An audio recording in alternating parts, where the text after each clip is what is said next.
Yeah. Oh. So I just realized that Wander Franco was the only MLB prospect ever to be given a perfect 80 FV grade. And again, cut out all the nerdy stuff in that. Basically, he was the best prospect anyone's ever seen. And just to think of, bro, what happened to him, I mean, like, what are we doing? Anyways, speaking of Wander Franco's best friend, we'll be going through him pretty soon. But until we get to that, we got these Steelers to get through. And my goodness, guys, this team is, I mean, whack.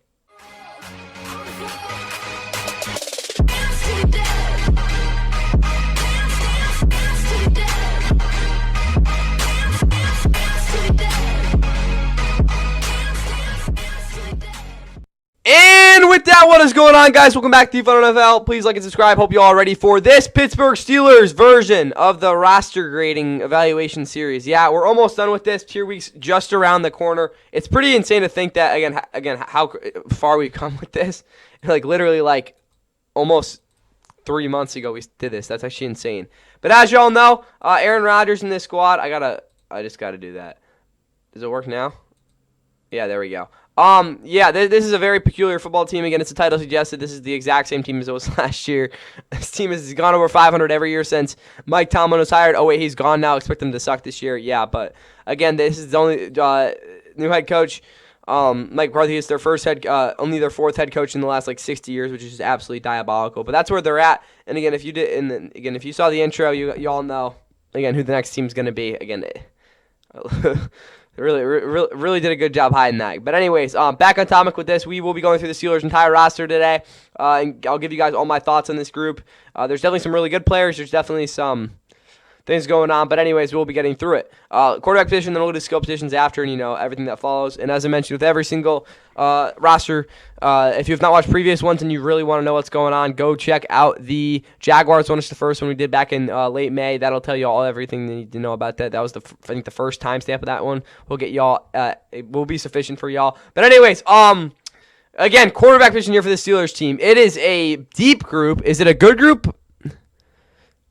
But it's still a group. All right, we'll start with Drew Aller. I'm not going to lie, guys, I was appalled with how Drew Aller played last year. This is a dude that has one of the, screw it. He had the best arm in the draft this year. I'm not even that, not confident. He had the best arm in this year's draft. Problem was, he's a pussy. He's just a pussy, bro. He won't throw the ball downfield. His progressions aren't bad. He is a guy that can read the field pretty well. He just has absolutely no anticipation or confidence throwing the ball really on time. It's a big issue that he's had his entire career. While it hasn't really led to many turnovers, it has been something that has limited his effectiveness, especially down the field and especially on third down, where he needs to be better. He does have a good release, though. I'll say that. I do like his release. And his footwork overall isn't the worst. It's a little bit, clunky, but it's not bad. It was a big issue for him in 2023. But last year, Drew Aller just was not good enough. And you look at his mobility, it was just not really there for most of the season. Obviously, you look at how Drew Aller played in 2025, just game by game. The first 3 weeks, those games don't count. I'm not going to lie to you guys. I don't think I've watched any tape from – I watched some of the Nevada game, but if you watch tape against some of these teams, I mean, what are we doing?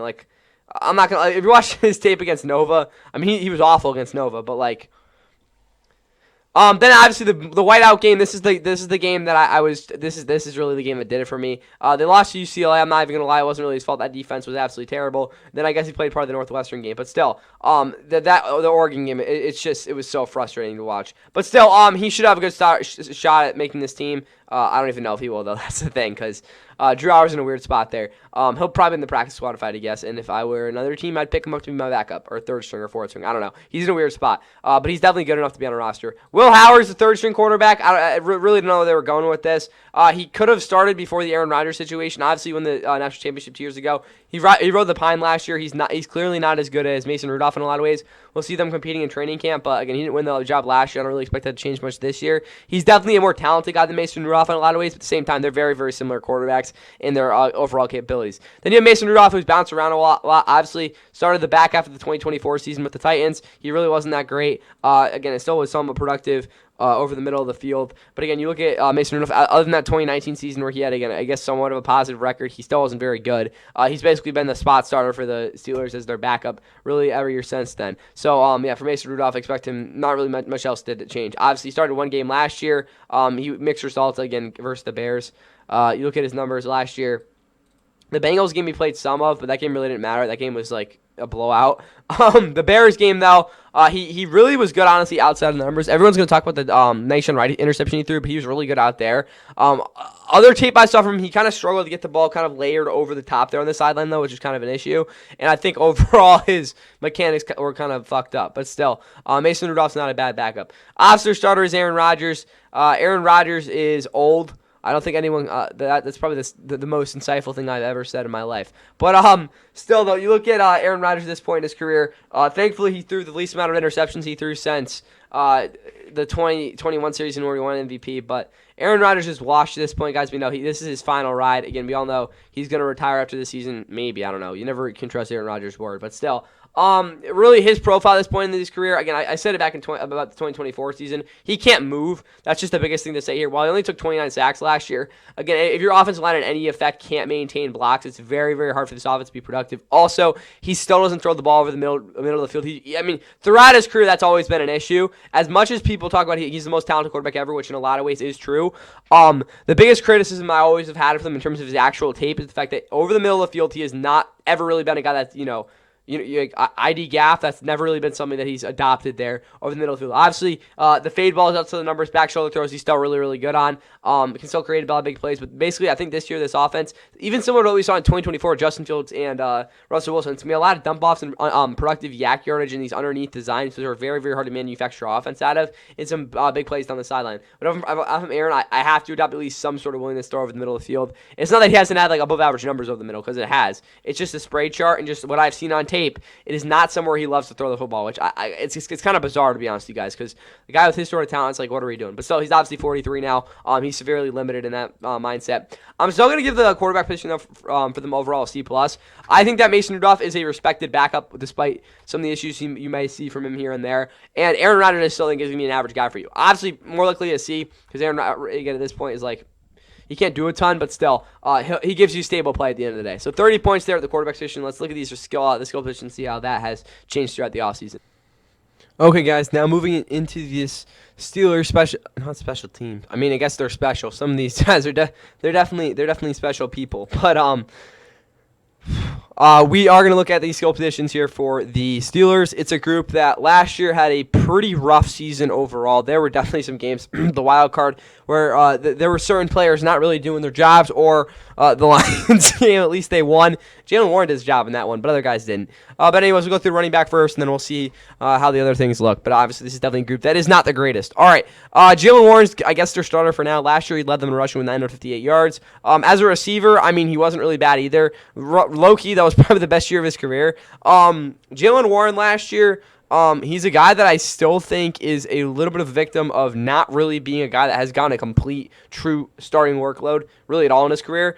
He's not the most consistent back, I'll tell you that. And he obviously, again, the Lions game, one of the only 200-yard games of the season, was carried by those two 45-yard touchdowns. Still, though, if you take that out of the equation, he's still a guy that is relatively explosive, a bowling ball of sorts. I'm not going to say he's a guy that's consistently breaking tackles where he might not have the advantage in terms of momentum, but still, if he's going in the open field, he's a hard guy to get down. Also, very, very compact lower half, which I think is something that for a lot of running backs, especially a guy like him who isn't maybe the most athletic, the fact that he's able to use that to his advantage also is really, really big. He also got a very sudden first cut, especially when he again can see the hole. His vision's a little bit spotty at times still, though. Jaylen Warren's definitely a guy that I think will be reliable in this system. Again, last year the running game wasn't amazing, but he at least gave them some consistency, I'll say, on a regular basis, which is, again, valuable. Regal Dowdle, he obviously had a pretty wild year last year, 1,000 yards, 6 touchdowns, second straight year with 1,000 yards. I still don't think that year with the Cowboys was really that impressive, at least in my opinion. Last year was a lot differently because of just, like, I don't know, that season, last year was just nuts, guys, let's be honest. you look at it again. His really like his season again is that the Dolphins and Cowboys game and the Packers game. That's really what you remember from it, and you don't even really remember the Packers game. If I'm not gonna lie to y'all, he's not a very good receiving guy. He drops a lot of passes. He can't really run many routes either. I'm sorry to like really take a shit in his coffee there, but that's just really again what I see there. Running the ball though, I mean, there's just certain games where he explodes. Like this is a guy that is a bombshell waiting to go off at times, and he is a very very weird guy to tackle. He's more slippery than anything because he's a very upright runner at times. It's not very fun to watch, but it's just the fact that again he can get moving, guys. Like, well, watch out. But still, Rico's a guy that I think is a good. I wouldn't say change of pace back, but like change of rhythm is probably the best way to put it. Because you got a guy like Joan Warren's go out there. He's gonna maybe break a tackle, but pick up his yardage and stuff. But then you throw Rico there, and you have like a duo or a pin and pull sort of play, and he like whoa, who's this dude? So Rico obviously again he had 3 big games last year. That's kind of shaped up his season, but still like this is a guy that could definitely make a big impact. After that, again, if you watch the running back featured short again a couple days ago here with the Steelers, it was obviously a little bit of a mess here. Max Hurleman, I'm not gonna lie, guys, this is a dude that I guess he's a receiver here. He played running back. Caleb Johnson, get off my screen. This is a dude that he sucked as a rookie, and I don't really have much faith in him. Then you got Travis Homer, who I guess he's just kind of there. What is he now? 34, 28, never mind. But Travis Homer, obviously had a couple of good years in Seattle as a special teamer, but that's really all he does. I think he started that game. Him and Marshawn Lynch were their running backs in that Week 17 game versus the Niners back when they were getting the 1 seed his rookie season. That was an insane time. Still, though, this is obviously a running back room that lacks depth. You got a good 1-2 up top. I don't think they're amazing, but they're definitely decent enough. And after that, it's kind of a mess. I'm going to say a B-. You could argue it's a C+. I'm going to stick with it. No, I'm going to say a C+. Because, like, neither one of these guys are established true starters. They're both good players, though. So I'm going to say a C+. It's a positive situation, but you have literally 2 backs, and then it's an absolute crapshoot. So, yeah. You could even argue it's C. I wouldn't be mad about that either. But, I'm torn. I'll say a C+. Because, again, it's about what it was last year, if not a little better. But even then, again, maybe not. You know what? Screw it. We're going to C. Now I think about it, I'm going to stick with a C. Because, like, is Rico Dowdle better than Kenneth Gainwell in the long run? Yeah, but he's not neither of these guys are really even respectable receiving backs. So yeah, it's very tough to say. You could obviously give either of them. Again, it's tough because the running game's be better than it was last year, but like last year wasn't good, so it's tough for me to say. All right, receiver now. This is a group that definitely received a little bit of an I wouldn't say an overhaul, but definitely a shift in the focus here. Obviously, DK Metcalf's their number 1. He had 850 yards last year. Again, if it wasn't for being an absolute Dumbo or bonehead versus the Lions, this is a team that could have been more competitive in the playoff race. They almost missed the playoffs, of course, with the Tyler Loop kick being the saving grace there. But numbers-wise, very similar year to 2025. For the A-Dot was down a lot, despite, again, still having 14 yards per catch. He's by far the most explosive guy in this offense. He's a true number 1 receiver. He's had nearly 1,000 yards in, every year of his career, if not more. Obviously, 2020 years is a year that stands out, but he's still the best receiver in this offense. He's their number 1 dude. That's what he wanted. As long as he's not a bonehead this year, I expect him, do his normal stuff. Very, very obviously talented player. Michael Pittman, obviously the routing is a little bit of an issue. He's basically just a possession receiver now, but he's very, very physical, and he's very, very hard to adjust to on certain routes because at the top of the route, I'm not going to say he creates a crap ton of separation, but I don't say boxes out. It's very, very hard for corners, even with really good length, to kind of close on the ball against him because he has himself the length and kind of the frame to where you throw it basically to the opposite shoulder where the corner is, unless there's literally a safety there to light him up. He's going to make the catch, or worse, it's going to be a bad incompletion. It's not, again, he's a very safe receiver to throw to, and I think that's a very underrated part of his game. Obviously, other than that, he's got a very astute route tree for a guy who's 6'4". Also, he's a guy that I think is a little bit more of a jump ball guy than people would really give him credit for. Still, though, Michael Pittman's definitely a little bit more limited than you'd like in terms of his overall capability. Still, though, very, very friendly target, and I think he'll be a guy that Aaron will get the ball to plenty this year. Then you have Roman Wilson, who really hasn't done jack squat in his career so far. Very weird year in 2024. He just didn't play. He hasn't looked good in camp either, from what I've heard so far. He still has a solid route tree though, and I think overall his short route running is going to be something that'll get him on the field more. But Jeremy Bernard better be playing over him, guys. This is a guy at Bama that I liked a lot. He was their number 1 receiver by far last year. As good as Ryan Williams was, guys. Ryan Williams couldn't catch a pass to save his life last year. Jeremy Bernard was their guy. He's a very well-rounded receiver. I'm not gonna act like he's some like absolute like elite jump ball receiver or anything like that, but he can still go up and get it. Very physical, very solid.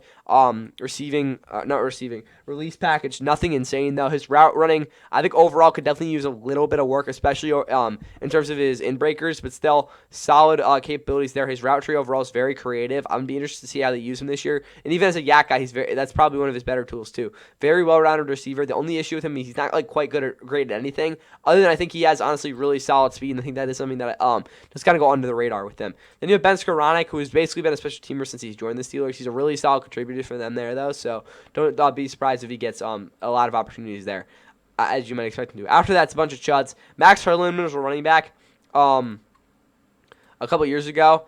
Yeah, I know. I don't even know. He's a bizarre player, but he technically played running back, so cool.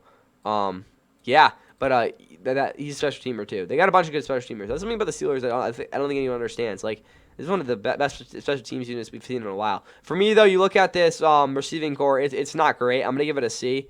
That might seem a little bit harsh, but, like, let's be honest, guys. They have two receivers that are actually, like, you might give it a C+. I trust it a little bit more than the running back. I'll say that. The depth is not good, though, because you legitimately have three receivers that I like, and then one actual, like, guy that can, get out there. Other than that, it's, like, it's bad. So the depth isn't there, but I think you do have I'm confident saying DK Metcalf when he's not being a bonehead as a number one receiver. Michael Pittman, is he a true number two? Not completely, but he's still a really reliable player. And Jeremy Bernard should be a guy that's going to be making plays this year. So that's three, again, at least, reliable options. And then you obviously have Roman Wilson there too. So it's not a good group. I'm not really comfortable. If I was like the Rams, I'd be kind of pissed. But still, it's a group that you can definitely do some damage with. Maybe. To fans. Anyways, moving over to tight end here. This is the exact same group from last year. Pat Freiermuth last year had a really solid season. This is a dude that obviously struggled a lot with injury. Again, at least in the past. 2022 was his best year of his career. Then he sucked monkey butt in 2023. He didn't even block well. 2024, I guess he still wasn't blocking too great, but he at least was somewhat productive as a receiver, receiving tight end. And then last year, the numbers weren't quite as good, but he was still very, very reliable as a blocker. And that's kind of an evolution in his game. He's not like going to be some huge Big-time playmaker for them, but as long as he's giving them solid production underneath, not dropping passes, and being a very good isolated run blocker, they're going to be a good spot. John R. Washington, last year he low-key didn't do anything. I'm not going to lie, guys. 2024 was fun to watch, at least the first couple of weeks. Last year, well, he made some plays.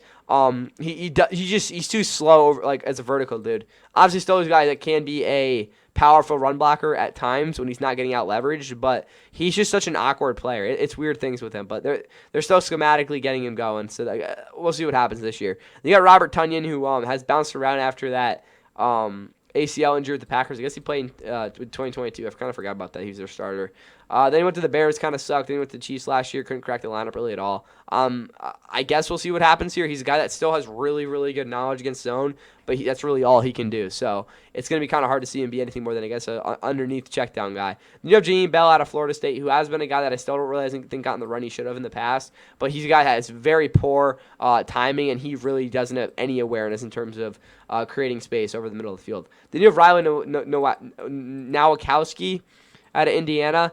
This guy's watch out for him, guys. He's gonna be a weapon for this group. Still though, obviously don't forget about Heidreich out of what is this Navy. He's here too. But still, for me, this tight end room, it's kind of a mess. I'm gonna give it a C. I'm gonna give it a C+. Yeah, I like Pat Freiermuth. Again, there's good depth there. It's just, again, like I said, there's not a ton of high ceilings there. And I do think Nowakowski is definitely a good wrinkle in there, though, so that's good. But now let's look at this offensive line, which, again, isn't much improved. We'll just have to wait and see for that. Okay, guys, now looking at this Steelers offensive line, it is a very tough group to talk about just because of kind of the circumstances that I played around here. It's, in my opinion, it's still a group that kind of is a little bit too much finesse for me, just because of the fact that you look at the run game last year, it was a lot of shotgun, and when they did get under center, this group never really seemed to get in really the same rhythm that I think they needed to really make that a concrete part of their offense. And also, there were a lot of times they were back on their heels and not really being able to anchor, which isn't completely their fault, but I do expect Mike McCarthy to put at least put this offense in a spot where, again, you look at in Green Bay, again, like 10 or 15 years ago, where that was definitely a more prevalent part of the offense. All right, Troy Fontenot is going to be their starting left tackle. There's really no debate here. He's probably one of the more technical guys, really young blockers in football. Him coming out of Washington a couple years ago, that was the big thing to talk about him. He was so technically sound, so good in terms of timing his punches and being very, very precise with certain counters. He's very, very good at resetting. We haven't quite seen that come into fruition yet. Obviously, last year was his first, real run at starting. He did a decent job. I still think he could have anchored a little bit better. And as a run blocker, he still really isn't that awesome, which is an issue. But still, Troy Fontenot is a very solid player. It's just we need to see more consistency out of him before I can really expect him to be a good player. Obviously, not the longest arms. Also, he's going to get beat to the outside at times. So that's just going to happen with how he plays. You have Broderick Jones, who obviously lost the starting spot, first round pick at 14th overall a couple years ago. He's obviously had major injury issues, but also other than playing a bizarre rookie season, he still hasn't really shown any sort of capable starting abilities. He gets beaten way too much into his kitchen. He again just straight power. Well, he can anchor way better than Troy Fontenot. Overall, his technique is way it's very flawed. Still, the Broderick Jones, I think, is a guy that at least talent-wise is still there's still something there. It's just he hasn't put anything together, and he's the injuries are just such a massive issue. Such a massive issue with him. And I can't really see how he's going to get on the field with how Troy Fontenot is just going to be. We'll see. He's just a better player. And then obviously you got left guard Mason McCormick. He's very, very good. The only problem I think I have with him is the fact that he's not an aggressive run blocker really at all. At South Dakota State, he was a much bigger part of his game, so it's kind of weird there. But he's very, very conservative as pass blocker, and I think that serves him well. It's very, very hard to get in on him and kind of push him back, which makes it really hard for these kind of power rushing DTs to kind of create any space. And he does a really good job of resetting after that second punch, which is a really big reason why he had such a successful year last year. Even then, you have Jennings Dunker, who had Iowa here as a third-round pick, is a very good depth piece. He's an aggressive run blocker, so expect him to get a little some run there. He's looked pretty good in camp from what I've heard so far. Still, though, very flawed raw blocker in terms of his technique as a run guy. Still though, he should be a useful in this offense. Then obviously you have Zach Frazier, who's been a very solid center first years of his career. He was really good as a rookie. I think just the overall agility you saw from him, especially in terms of his pass blocking and being able to pass off double teams. It's just things there that are very, very hard to find in such a young player. He wasn't quite as good last year and overall, but I still think as a run blocker, he took some strides in terms of being a little bit more decisive, which is a good thing. So while last year maybe overall in terms of the tape wasn't as, wow, he's still a guy you look at to be a very, very good and very stable part of this offensive line. They have Ryan McCollum, who's a solid backup. There's nothing else to say here. He's gotten some playing time in the past, but he's not really athletically there. But he does have solid technique, which is huge. Then you have Spencer Anderson. I don't really love Spencer Anderson at all. He obviously has been with the Steelers. He's just not a guy that I look at to be consistently being able to sustain blocks, which is something for a guy that's going to be do a lot in terms of pass blocking. It's just not really going to play too well there. Still, though, as a run blocker, he's very, very talented. It's hard to find guys that are able to move the second level while still being able to maintain their blocks. So watch out for that. And you have Brock Hoffman. He's a former Cowboy. Not a really guy that I could particularly trust. He wasn't really great at center, and he's nothing really more than, a good combo blocker as in terms of the run game. But other than that, again, he's not really going to give you much. Then you have Dylan Cook at right tackle, which is a brave decision to start him here. I do expect Max Ironacre to take over the spot here. He really hasn't shown a ton so far. He's gotten, spotted play time overall. He's got a good frame, I'll say that. It's very, very hard to beat him to the edge, but it is also at the same time very easy to beat him to the inside because he's not a guy that, again, has quite as strong a grip in terms of anchoring. So we'll see how that kind of develops there, but I expect him to have a tough season. He's just not a guy I can particularly trust. And you have Max Ironacre, who is going to be one of the better run blockers at this draft, especially here at tackle. He's just going to move bodies. He's very aggressive, very undisciplined at the same time, which is, I guess, an issue. But you look for him as a pass blocker. He's getting better for sure. He's still not consistently anchoring, though, which is an issue. And his overall time with his feet and that powerful first punch, which is the biggest, positive with him as a pass blocker, still isn't there. And also when we're talking about kind of being able to reset as kind of a second, a half reset of sorts where you can kind of retime up, those sort of things are still kind of a little bit awkward with him. So I'm not going to say the resetting his entire pass blocking process, but it's definitely something that is at least somewhat coming into fruition here, which I don't hate because at Iowa State there were definitely some issues with that. Especially, why did I say Iowa State? Oh my God. I was watching that guy's tape. Arizona State, my bad.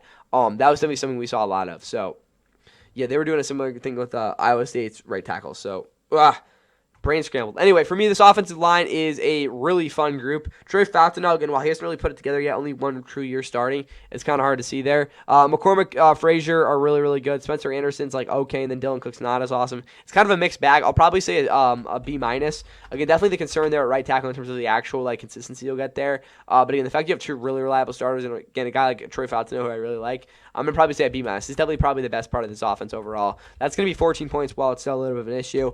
30. And then 25 plus 30 plus 12 and 14. That's going to give them 111 points for this offense. And if we look at the range here, that's going to put them in the B- here, which I think is a little bit high, but it's still not the end of the world. Really, there's no technical hole in this offense, but there's nothing that really particularly stands out for me except the fact that they have a really solid left side of their offensive line. So all I have for the Steelers offense. Again, last drive for Aaron, bro. He's going to have to make do with what he's got. Let's look at this defense. Okay, guys, diving into the Steelers defense, and we do have another 3-4 front 7, which if you didn't know, that's what I like. But, of course, this is a defense that at times in the past has been one of the more dynamic in football. I don't think, again, at least since like I can remember, like really looking back to like 2015, 2016, this defense has never really quite been a elite overall well-rounded group because there's at times, especially their third down defense, which, again, has kind of been a pattern recently. They haven't really been even that okay. They've always been more of a dynamic defense where they're, again, getting a lot of sacks or creating a lot of turnovers, which is obviously huge. But they're not a defense that can consistently limiting yardage, which I think is just a good, I'm not going to say observation, but, deviation to talk about with them. All right, we'll start with this linebacking core, though. There's just not much to talk about. Then we'll look at the D-line, then obviously these edge rushers. All right, Peyton Wilson, we'll start with him. He's one of the more rangy and dynamic guys they have on their entire team. As a rookie, he had a very fun season, made a lot of big plays. Still, though, got exploited coverage at times. Last year, the discipline was way, way better. It was very, very hard to find open spots over the middle against him, which is why the Steelers defense played pretty damn well last year. Still, though, the tackling rate was a little bit, it wasn't awesome, to be honest with you guys. And again, we're just talking about in the open field. While he was really, really good at chasing guys down and making it very, very hard to see these running backs create extra yardage. At the same time, there were plays I'm like, that was the greatest angle, things like that. He's such an aggressive player, though. He's so instinctually sound. I mean, there's just not a lot of guys that are like this in terms of just the overall range and talent with a guy like Peyton Wilson. And also, the injuries haven't been an issue yet, which is really good. So, for a guy that came into the NFL at 24, this is going to be he's going to be a huge part of why this team is successful this year. He's a very, very good player. Cole Holcomb is his backup, really reliable player. Obviously, athleticism isn't quite there. He's just not a guy you want to ever see in man. Still, though, he's got very, very solid gap discipline, and it's very, very hard to see. It's very hard as a runner to, like I said, find big holes when he's on the field. And then you also have Carson Bruner back here. There's not really much to say here. This guy's just, he's kind of out there. He's a special teamer. He's solid in zone from what I've heard, which is good. Also, Malik Harrison's kind of fading here. He's just not good anymore. I don't know. He had a couple okay years with the Ravens. They kind of threw him out there when Trenton Simpson sucked in 2024. Last year with the Steelers, he got beat a lot underneath. That's really the only thing I remember from him last year, to be honest with you guys. He's always had he's always been able to take on blocks well, which I guess is good, but you only can take that so far. Obviously, Patrick Queen's here. He's their their starting linebacker, I guess, if we're gonna say that. Again, he's not as good as Peyton Wilson, in my opinion, in a lot of ways. Again, he had a career in 2023 with the Ravens, 3.5 sacks there. He's always been a reliable blitzer. They kind of put him in more of a facilitator role, though, recently. His blitz rate still hasn't gone quite down to where I thought it was going to go, especially last year, but still, it's definitely down from where it was in the past. In coverage, he's not really anything special, and he's not a guy that's going to consistently have the range to, completely support a defense, which is why you have a guy like Peyton Wilson. Still, though, Patrick Queen's a solid player. He's not quite elite or even like a Pro Bowl level.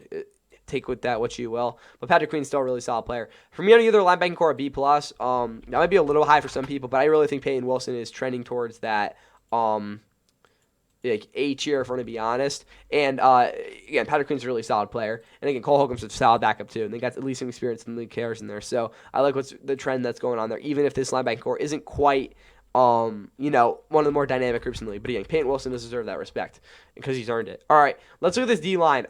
This is definitely a group that I think is a little risky with projecting what they're doing here because Derek Harmon, this is a guy, while I wasn't completely in the consensus with him as a prospect, with what's happened in him and just as a person and a player, this is a guy that I wish the best for. Last year, some of the concerns I had him with on tape, really just him being able to beat guys laterally was a little bit of an issue. The pressure rate really wasn't there, at least in terms of what we saw earlier in the season. Obviously, towards the end of the season, he had a much better close. Again, not really here in terms of the sack numbers. But yeah, he was much better later in the season, guys. Especially if we look in that Ravens game, he was a huge impact here. As a run defender, he wasn't awesome. Again, he's not really a guy you really project to do that, though. Again, it's a D tackle. He's going to be more of a pass rush guy. But he did a good job of penetrating, making it hard for guys to make plays, even though he got washed out sometimes, especially on the double teams. I think he definitely didn't have a typical rookie year, though. There were a lot of plays where he was kind of the focus of the defense, which is kind of bizarre. But Derek Carman overall, I think, had a really solid year, despite some of the issues like I had with him coming out of the draft, kind of emerging, at least not completely pronouncedly, but at least they were there. Then you have Gabriel Rubio, who I guess will be his backup not UDFA, 6th-round pick at Notre Dame. He's a leverage merchant. He's a guy that's always going to be able to, at least lower half-wise, going to be able to dominate these guys in the trenches. The biggest problem with his game is that he has absolutely no burst, and I don't really know how he's supposed to gain that advantage quickly. Still, though, if he's able, get the leverage there, it's going to be very, very hard to maintain your gap against him. Then you have Yaya Black and nose tackle. This is a dude that is an absolute tenacious, absolute just freaking train wreck, guys. Whenever he's in a hole, it's going to be an absolute bloodbath. It's just going to happen. He's very, very, I'm not going to say quick, but very, very violent when he's off the line, and he also has really solid lateral moves here, despite him obviously not really technically being that. He's just got violent hands. That's the best way to put it. He's got violent hands. He's violent off the line. He's very, very hard to displace as well. Yaya Black's he's an absolute mess in the interior, and I love him for it. But still, again, you're definitely get some plays where he kind of, blows up a sack opportunity. Then you have Sebastian Joseph Day, who I guess is going to be a backup here. He's not quite as strong as he was before he was in Tennessee, but still, he's, again, going to give you quality pass rush from the nose tackle position at times, and he also has a really solid bull rush, which he's had his entire career. But him at 31 now, he's not the same guy with that burst, but again, he'll still be a really good player for them. Cameron Hayward, while he did have, I guess, numbers last year, again, he had 8 sacks in 2024. The pressure rate honestly wasn't even that far off from 2024 last year, but guys, he's 37. There's only so much Cameron Hayward we can take. Again, there's not really much else to talk about here. We know what he's going to do. He's got a really good speed to power here, and he's very, very good with the scissor move. That's kind of what he does. That's what he's done his entire career. Really works off of it well as a run defender as well. So look out for Cameron Hayward, obviously, but we know his game. You got Keanu Benton, who was their defensive tackle last year, nose tackle.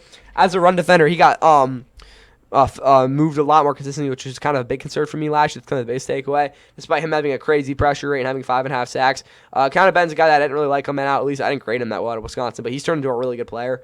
He's just not, at least as a run blocker, run defender, even playable at times. That's 25% of the time, but still, he wasn't great as a run defender last year. Still, this D-line, there's a lot of potential.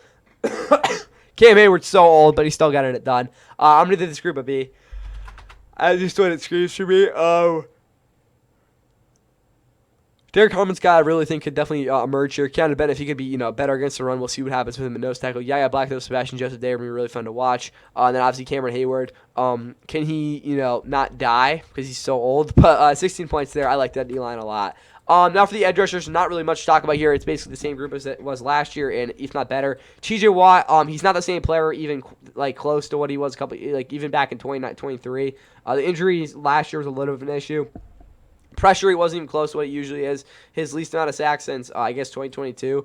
But still, he's a guy that's obviously going to give you high-level production, but not really quite where you need to be as a true number one guy off the edge. I'd still categorize him as a number one guy because he's really good against the run and very impactful with the just really the bend variations there. But just the first step isn't what it was. That's the biggest thing I noticed, and also the power isn't quite as impactful. But I'd still say he's the number one guy. The production at least supports the thought of that. But still, not the same player on tape.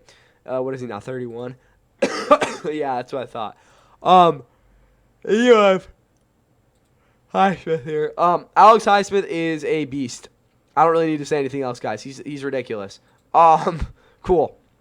Against the run, he's not awesome, but who cares? Nick Herbig just had the best year of his career. He probably should start, honestly, at some point. His time to pressure ratio was crazy last year. Not something I completely bring up very often because it's not really a stat I love, and it's not sustainable or indicative or anything, but this is a guy that has been in the higher tier of that his entire career, and last year it was kind of off the charts. He either beats you just straight, I'm going to blow you over.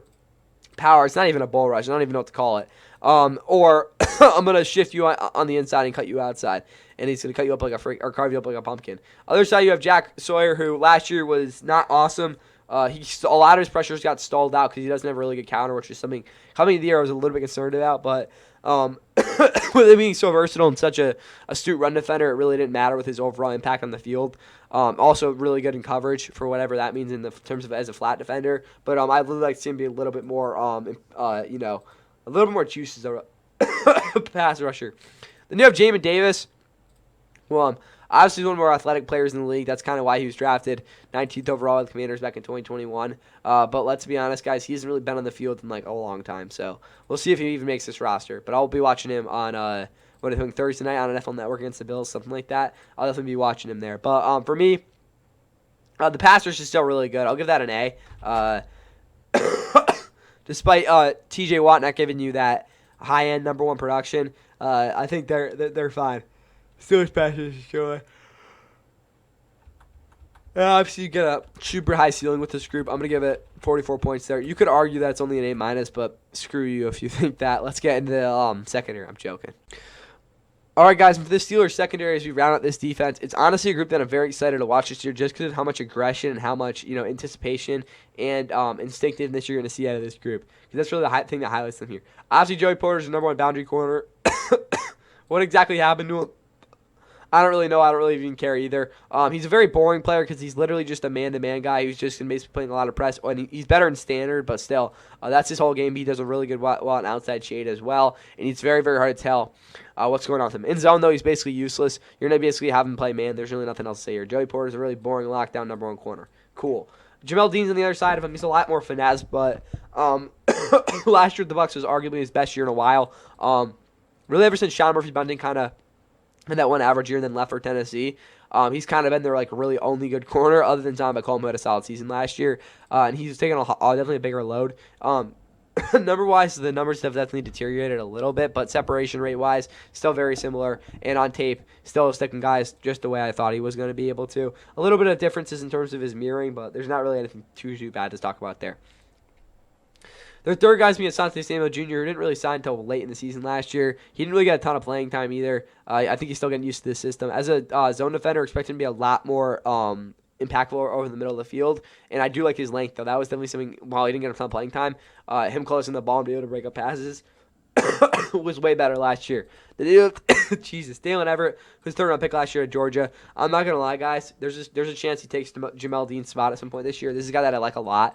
The problem with him is though he's a little bit limited in terms of his overall athleticism because while his length isn't bad, he doesn't really have the change of direction that I really think you kind of need to be a true number two corner. But in terms of the man coverage, he's going to stick to you really hard because, again, he stalls routes really easily, and you cannot stack on him. You like legitimately can't unless you're like a freaking like freight train like A.J. Brown. But still, Dalen Everett's a really good player coming out. I don't think he wasn't as physically like wow as some of these other dudes, but still, like Dalen Everett's an absolute dog.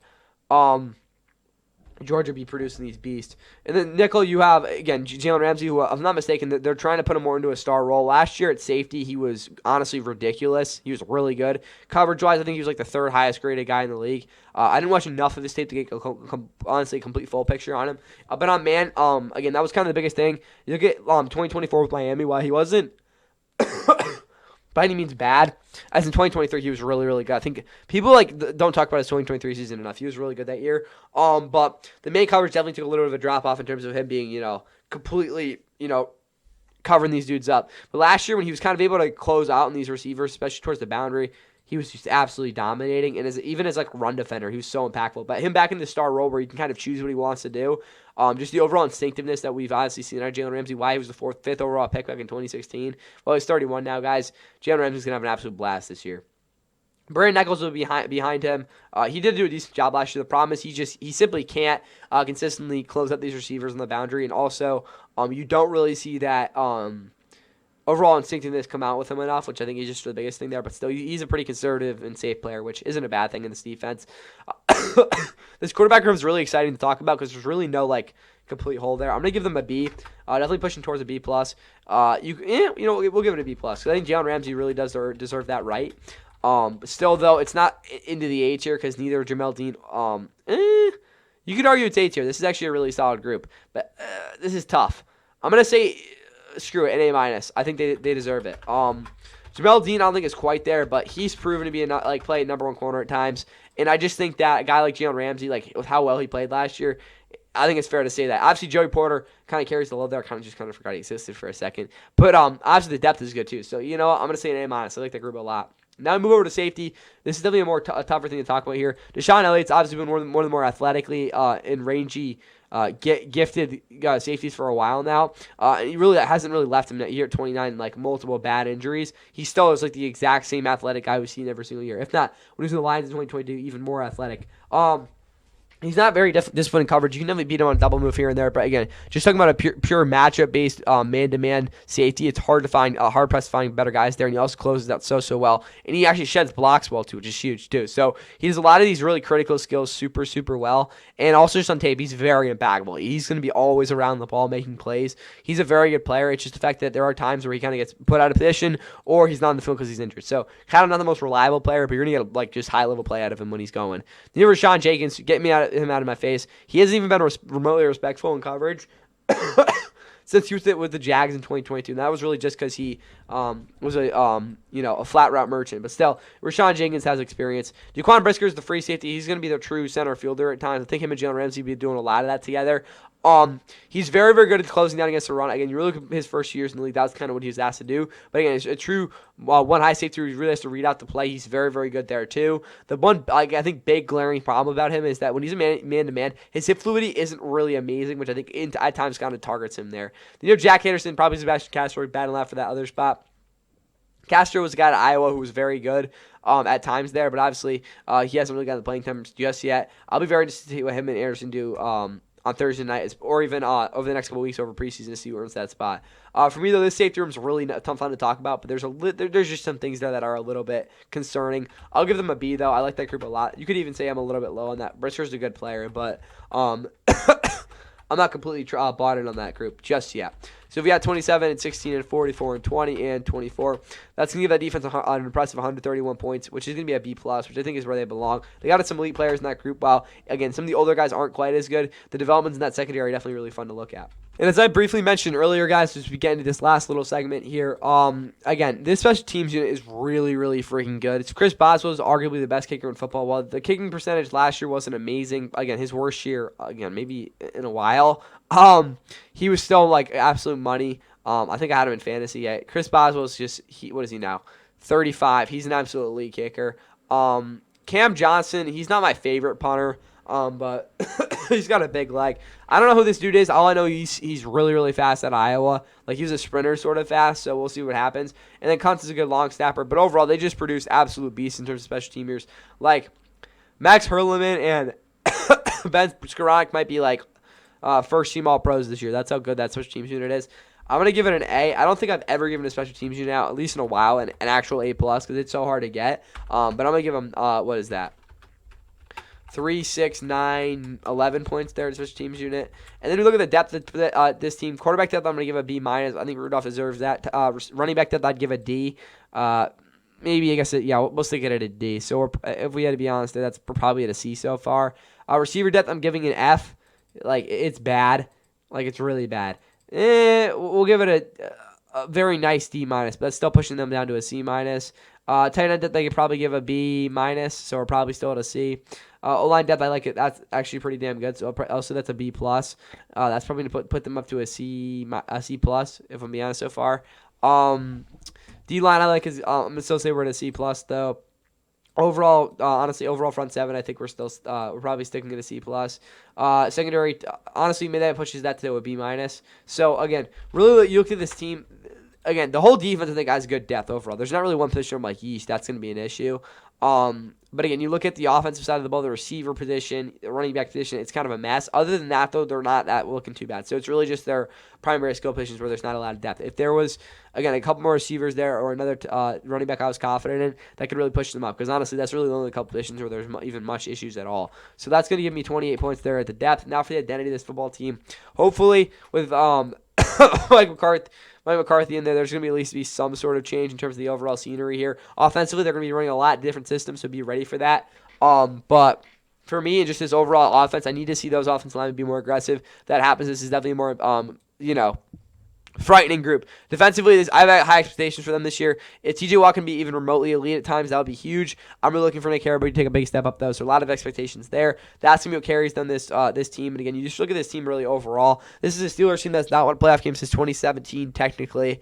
Again, it'll be 10 years until they have the chance to win another one. It's that simple. And again, that's the biggest thing you're looking at. This is a Steelers team that just has not been competitive in those big-time games, and it's because of things like not really having a true offensive fabric, which is going to be something they should have this year. And then you look at this defensive side of the ball, it's like not coming through those big moments. That secondary having struggles, which I don't think will be as big of an issue this year. So they're definitely in a lot better of a spot. But again, Mike McCarthy being a first-year head coach, the fact that this team has been the exact same team for the past 10 years, it's very, very hard for me to kind of move past that with them. But I do like the fresh start. Obviously, moving on from Mike Tomlin is a very extreme move. We'll see if it pays or it results in some sort of difference here. So 111 plus 131. Well, that's bad or good because you might have your first under 500 season allow Steelers. If we add all that, it's going to be 321 points to the Steelers roster, which is very, very solid. That's going to put them in the B+ tier. Do I think that's completely where they are? No, because the offense is kind of vanilla. But still, you look at this team overall, you got a very talented defense. You have really no true hole on this team either, which is pretty good. But obviously, we'll see what time will tell with what that offense is going to look like. That's all I have for the Steelers team. We'll see how good they do throughout the preseason. I'll definitely be giving you all my updates to our tier week as well as these last couple of rosters. That's all I have here, and yeah, you guys know what's coming next. Off at the 30-yard line, Ronnie Hickman all the way, touchdown. The Ohio State rookie with the pick and the score. And the Jets are trying to get him the football. So Hickman knows he needs to cheat that way. Read the eyes of the quarterback. Ball's going to come out fast because of Garrett. So really good job of just using his instincts in a field. The thing that really impresses me,